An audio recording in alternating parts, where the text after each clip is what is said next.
y vamos a comenzar revisando la primera pregunta, ¿no? En la primera pregunta nos dicen, el diagnóstico de adenoma de próstata se hace esencialmente por... Normalmente todas las enfermedades siempre se diagnostican básicamente por el examen físico y la amnesis. Básicamente en general, todos los exámenes de laboratorio, de imágenes, son exámenes auxiliares. Entonces, cuando hablamos de problemas en urología, las enfermedades urológicas, también las enfermedades urológicas nos hacen sospechar básicamente con el examen físico y la amnesis del paciente. Entonces, siempre cuando vemos un paciente o una enfermedad, siempre el diagnóstico va a ser por el cuadro clínico. Y cuando buscamos el cuadro clínico de la hiperplasia prostática benigna, siempre buscamos los síntomas que antiguamente se llamaban prostatismo, que eran los síntomas irritativos y síntomas obstructivos urinarios. Los síntomas irritativos, como la disuria, poliaquiuria, nicturia, urgencia miccional, eran los síntomas, juntamente con los síntomas obstructivos, como infección de chorro, goteo postmiccional, la intermitencia, la dificultad de inicio de la micción, eran síntomas que se denominan síntomas de prostatismo. Pero actualmente se llaman síntomas del tracto urinario inferior, ¿ya? Todos esos síntomas irritativos obstructivos que pueda presentar el paciente de tercera edad nos hacen sospechar en hiperplasia prostática benigna y conjuntamente con el tacto rectal. El tacto rectal con los síntomas irritativos y obstructivos urinarios nos va a hacer sospechar en la hiperplasia prostática benigna, que es el adenoma de próstata. Los estudios de imágenes solamente nos van a ayudar para corroborar nuestra presunción diagnóstica, igual que los estudios endoscópicos. Entonces, lo más importante en cualquier enfermedad siempre es la clínica. Entonces, la respuesta en esa pregunta es la respuesta C, ¿no? La C.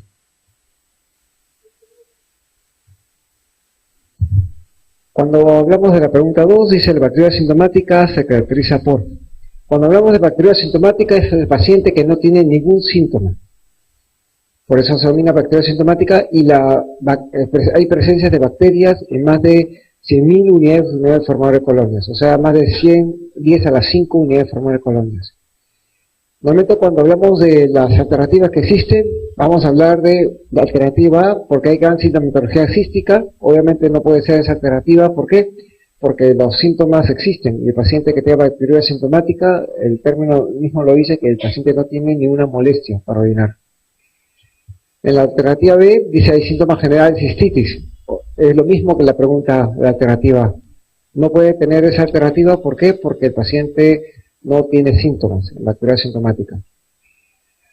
La alternativa C es la correcta. Normalmente el paciente presenta una bacteria más de 100.000 unidades formadores de colonias y el paciente es asintomático, ¿no? Y la pregunta D, obviamente pus, que es leucocituria, sin gérmenes, es ya una alternativa falsa, porque la bacteria asintomática, los cultivos siempre son positivos, de forma significativa. Entonces la alternativa D tampoco puede hacer.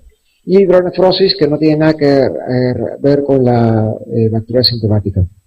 Entonces, cuando hablamos de bacteria asintomática, siempre vamos a hablar que la bacteria asintomática es asintomática y no tiene el paciente síntomas ni irritativos ni obstructivos urinarios, no tiene fiebre, y lo que predomina acá es que el paciente presenta cultivos positivos. Para hablar de un cultivo positivo tiene que ser más de 10 a las 5 unidades formadores de colonias en el cultivo. Y cuando hablamos de la bacteria asintomática, siempre el pronóstico es benigno. ¿Qué quiere decir? Que si nosotros vemos un paciente que tiene bacteria asintomática y no lo tratamos, y seguimos otro paciente que no tiene bacteria asintomática, la incidencia de infección urinaria en ambos es la misma.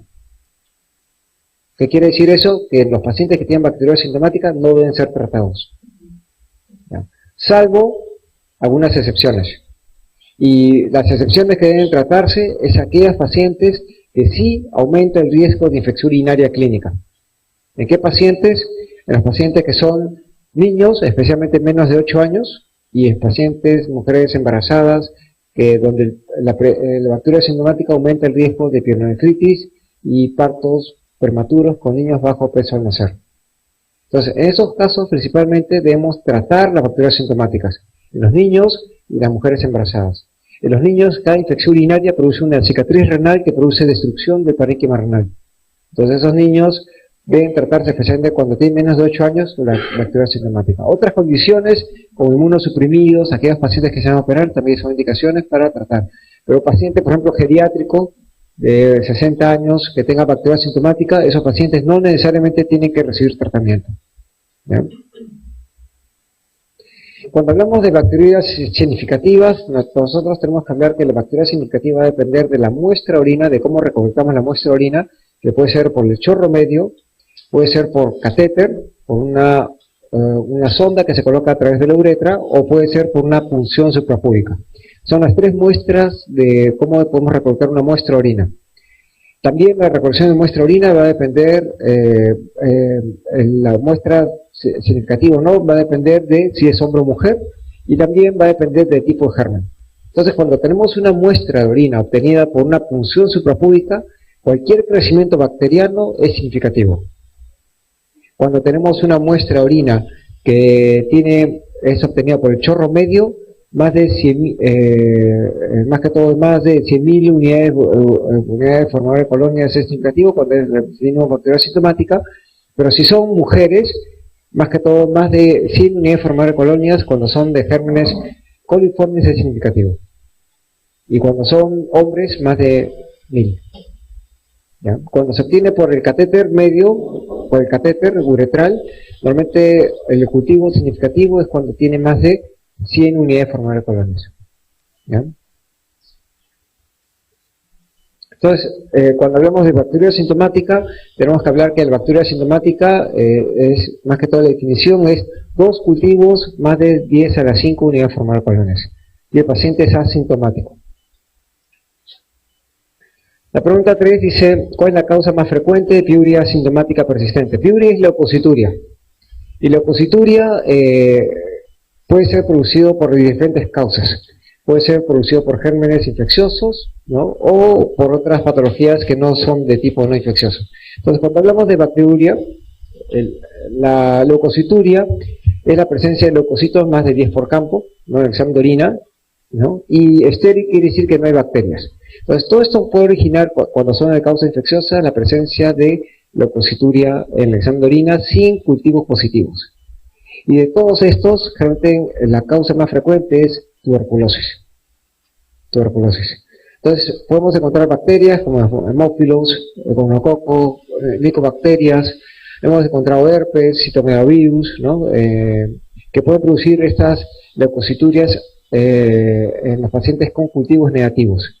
Pero también puede existir otras causas no infecciosas, como son, por ejemplo, lesiones traumáticas de la vejiga, litiasis, ¿no? Nefritis urgial, malformaciones congénitas, que pueden presentar la leucocituria sin que el paciente tenga molestias por orinar. Estadísticamente, lo más frecuente es, dentro de los cuadros infecciosos, tuberculosis. ¿Ya? Entonces,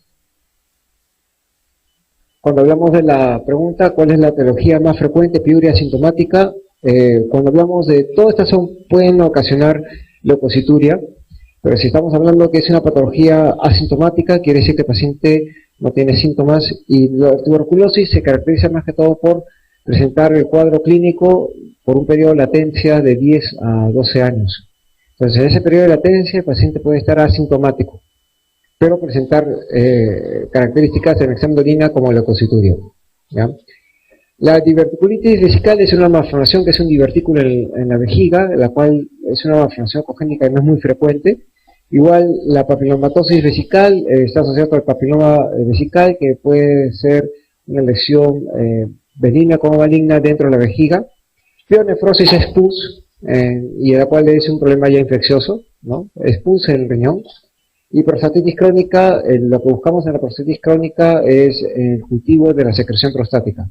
Y ese cultivo de la secreción prostática sale alterado por la presencia de leucocitos cuando hacemos el masaje prostático. En el examen de orina, la prostatitis crónicas siempre salen normales. Entonces, la causa más frecuente es, obviamente, viendo todas estas relativas, tuberculosis. Y cuando hablamos de tuberculosis urogenital, tenemos que hablar que la tuberculosis se origina siempre en el pulmón. Y de pulmón va a migrar por vía hematógena, por vía sanguínea, hacia el riñón. por vía hematógena. Esa es la fase de siembra. Cuando llega a la zona cortical del riñón, que es donde se queda, se va a quedar en el glomérulo a nivel de la arteriola deferente del glomérulo. Y ahí va a quedar localizada la tuberculosis después de la fase de siembra. Y en esa fase de siembra va a haber una fase que se llama la fase prealérgica. En esa fase prealérgica va a haber una respuesta inmunológica y de macrófagos contra la micobacteria, y esa micobacteria realmente algunas veces se va a dejar de existir por la presencia del mecanismo de defensa del paciente, y otros van a quedar en la fase latente. ¿Cuánto dura esa fase latente? Unos 8 o 10 años. De ahí, la fase latente, la bacteria va a descender en forma canicular descendente por todo el tracto urinario en forma descendente, siguiendo el camino de la orina. Se puede meter hacia la vejiga, hacia los uréteres, y también se puede meter hacia los conductos eyaculadores que se encuentran a nivel de la uretra prostática, que es la unión de las vesículas seminales con, más que todo, con el conducto deferente. Entonces ahí a través del conducto deferente se mete al testículo, ¿ya? A través de la cola de pino. Entonces, ese es el origen de la tuberculosis. La tercera pregunta dice, la tuberculosis genital del varón ataca preferentemente ¿dónde? Cuando hablamos de la parte genital, normalmente hablamos del testículo. Es el sitio más frecuente que actúa la tuberculosis. Y cuando hablamos de testículo, vamos a encontrar que la micobacteria es un germen aeróbico. Entonces, cuando hablamos de la tuberculosis, vamos a hablar que el sitio más frecuente es en la cola del epidimo. ¿Y por qué la cola del epidimo? Porque en la cola del epidimo existe un plexo arterial que se localiza a nivel de esta zona. En unión del testículo con el conducto deferente, aquí va a encontrarse un plexo. Hay dos plexos arteriales que se encuentran en el testículo, uno en la cabeza del epidimo y otro en la cola del epidimo. Hemos dicho que la tuberculosis va a migrar de la zona cortical en forma descendente, después que ya llegó a la zona cortical, va a diseminarse hacia todo el tracto urinario, llega hacia la uretra prostática, y en la uretra prostática vamos a encontrar un conducto que se llama el conducto eyaculador. Ese conducto eyaculador une las vesículas seminales con el conducto deferente, ¿no? Y se va a ir migrando la micobacteria por el conducto deferente hasta llegar hacia una estructura que se llama la cola del epidimo. En la cola del epidimo van a encontrar un plexo arterial. Y sabemos que la micobacteria es una bacteria aeróbica. Entonces ahí es donde se encuentra ubicado la micobacteria. Y es el sitio más frecuente de ubicación de la tuberculosis. Entonces la respuesta sería el testículo en la cola del epidimo. En la pregunta 4, el diagnóstico de reflujo vesicoureteral se establece por... Cuando hablamos de reflujo, quiere decir que la orina se está yendo de la vejiga hacia el riñón. Y normalmente no debe existir esa ruta, sino solamente tiene que haber una forma descendente. De la orina debe migrar del riñón hacia la vejiga. Cuando hablamos de reflujo vesicoureteral, vamos a hablar de, más que todo, de un problema que ocurre en los niños frecuentemente, en el 30-40% de los casos, y ocasiona la causa más frecuente de infecciones urinarias en los niños, ¿ya? El reflujo vesicoureteral. ¿Qué condiciona el reflujo vesicoureteral? El reflujo vesicoureteral es más que todo por un mal implante del uréter hacia la vejiga. Normalmente este uréter tiene que estar tiene un túnel submucoso que son 3-4 veces el diámetro del uréter.